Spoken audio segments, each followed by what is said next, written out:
พี่น้องเบิ่งย่ายหนุ่ยเรียกไข่มดแดงครับแง่ไข่มดแดงใส่น้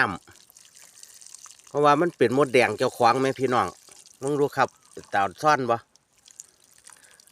คันเอาแป้งแง่มันละเป็นขาลอยขาอ่อน คือผมวานล่ะพี่น้องแง่แป้งขาโลนขาลอยขาร้อนเมื่อว่าน่ะไหลเลล่องพี่น้องโอ้ยเป็นเต่าบ่ว่าน่ะผู้ใดอยากพี่น้องผู้ใดอยาก อยากว่าก้อยไข่มดแดงท่านได้กินไปครับท่านได้กินไม่กินน้ำกันเด้อครับเด้อมือนี้ได้คู่นึงมื้อนี้ได้คู่หนึ่งคู่ นี่แหละครับคู่หนึ่งหลายวะกับโยถาดสิครับบังโยถาดสิว่าน่ะ